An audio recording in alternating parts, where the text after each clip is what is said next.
Quinn explores the VR world with Vorden. Will he be able to uncover hidden powers and battles? Will his skills be enough to take down his opponent in the game? Stay tuned to find out.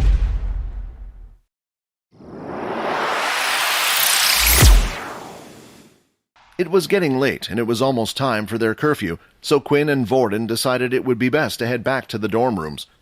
When they arrived, they noticed that the lights were out, and Peter was already in the room fast asleep. "Does he look okay?" Quinn asked, as he noticed Vorden was looking around to see if he could see any markings on his face or body. "Yeah, he seems fine, but even if he was getting bullied, he could have gone to the doctor's office before coming here," Vorden replied. "Well, I still think we should keep an eye on him. There's no way higher levels would just become friends with a lower level for no reason," Quinn said. Vorden cleared his throat loudly and started to look at himself. "Of course, there are some exceptions," Quinn said, smiling. With the other two now fast asleep, Quinn was still awake messing around with his system. He was busy watching the tutorial videos of the hammer strike. He didn't have enough points in agility to earn the flash step, but with the gauntlets, he did have enough for the hammer strike. The video contained the blonde man demonstrating what to do step by step. It was incredibly detailed, showing everything in slow motion to the point where it also described the feeling the user should have every step of the way. Quinn repeatedly watched the video as he wanted to learn and test it out in the game tomorrow. After finally remembering all the steps and believing he had a confident grasp on the skill, he shut his eyes and went to sleep. The next day, Quinn had woken up earlier than the other two. He immediately wanted to go to the game to create his character and test out the skill he had been learning all night. Just in case the others wondered where Quinn was, he left a note before leaving. When he finally arrived, the VR room was emptier than it was yesterday, most likely because it was early in the morning and not a lot of students had woken up yet. Quinn then went on to do the same as Vorden had done yesterday.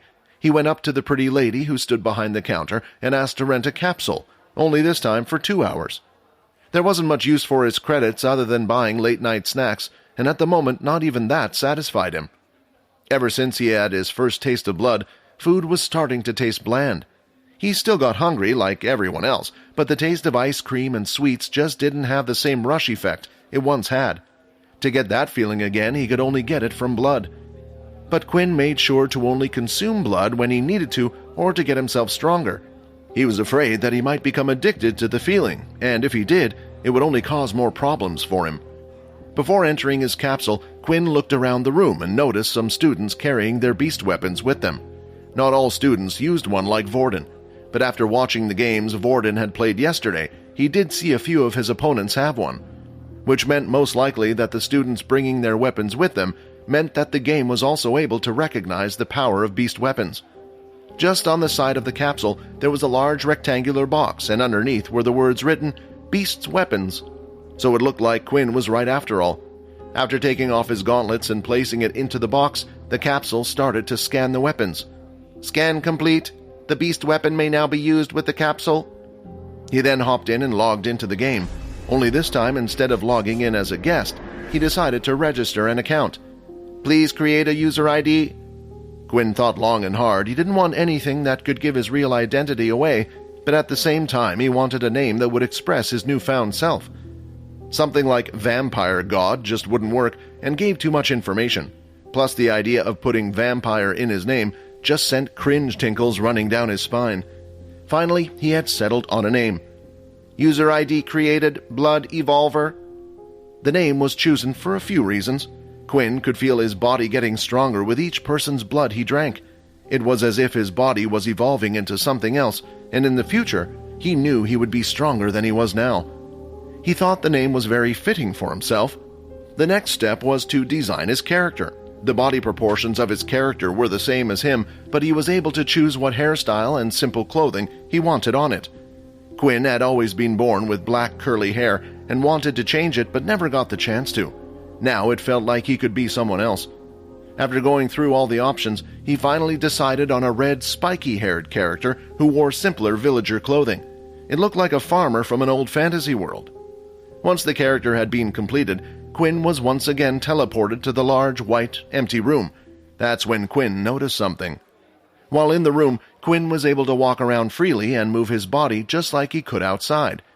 He was currently dressed as the character and even had his gauntlets on.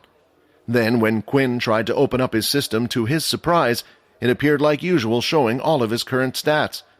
Quinn looked down at his gauntlets and immediately wanted to test something out. Blood swipe! And in that instant, a red claw-like line left Quinn's hands and scratched the ground. For whatever reason, it seemed like Quinn's system and abilities still worked inside the game. After finding out that his blood swipe worked in the game, Quinn immediately opened up his system to check his stats again. Only unlike the outside world, where his HP would have gone down by 1 HP, everything had still remained the same. Was it because using it didn't actually use any blood? When Quinn would use blood swipe outside, the red claw-like shape would leave his hand, and at the same time, he felt like a piece of energy inside him had left with it.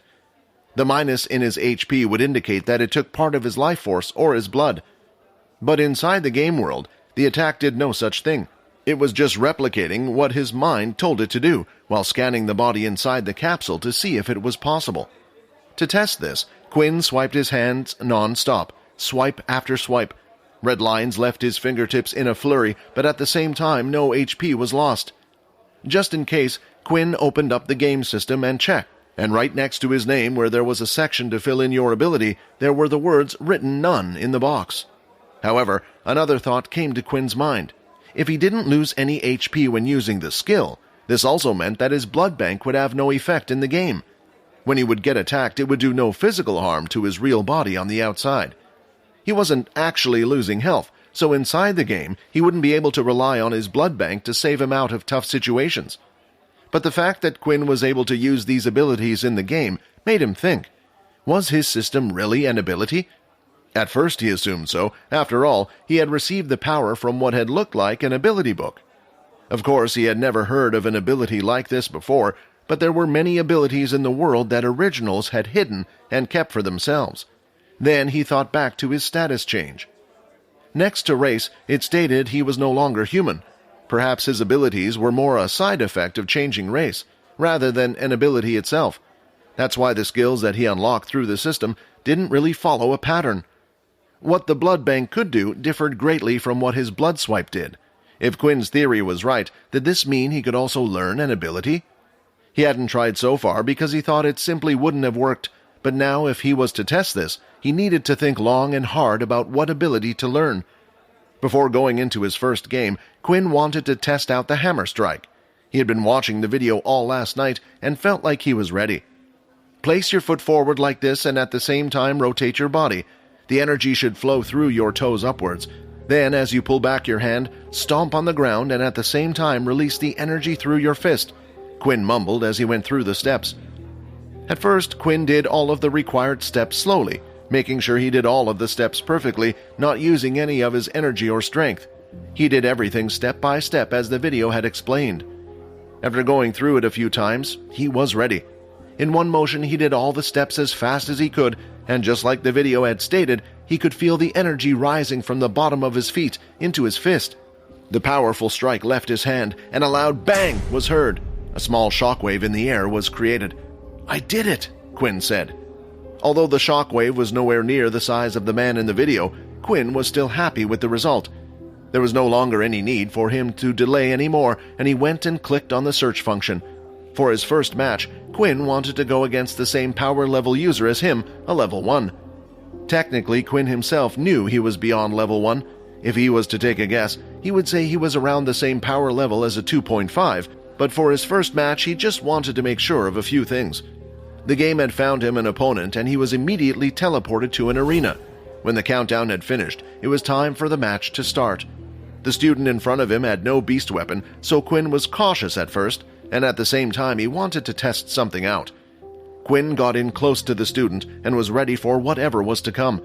That's when the student had shape-shifted his hands into a claw-like shape and scratched at Quinn's body. The attack was slow, and Quinn was able to block but chose not to, and allowed the attack to scratch against his chest. While playing the game, inside the user's view was his and his opponent's HP bar, placed in the bottom right-hand corner. When the attack went through, a small amount of HP had been taken. Quinn then quickly stepped back a few steps and proceeded to use his blood bank skill.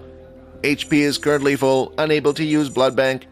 It was as he had suspected. Although he took damage in the game, nothing had happened to his real body outside. With his thought confirmed, Quinn was now ready to end the match. He dashed forward, and when he was close enough, he threw out a blood swipe. The student lifted his claws to block, but the second the blood swipe made impact, his claws had shattered, and followed up behind the first blood swipe was a second one. The student's HP was lowered now by around 25%. Although Quinn could have easily finished the match with a barrage of blood swipes now, he chose not to. He had wanted to originally play the game to help train his fighting skills, and in the outside world, Quinn wasn't able to use the blood swipes as he liked. Quinn got in closer to the student. By now, the student's claws had already regenerated. The student swung again, but this time, Quinn ducked underneath the attack and threw out a punch to the student's stomach, followed by another punch to the student's face, and finished him off with a cross-shaped dual blood swipe with both hands. "Winner, Blood Evolver!" Just then, though, Quinn had received another message from his own system. "Opponent has been defeated, 25 EXP has been earned, 305 of 400 XP. It was unexpected, but Quinn had received EXP for defeating an opponent in the game. Suddenly, a large grin appeared on his face.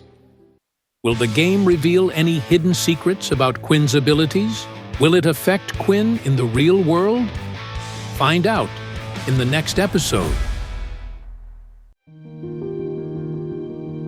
Subscribe to the Pocket FM Blockbuster YouTube channel and press the bell icon for instant notifications. Check out our channel for more exciting shows.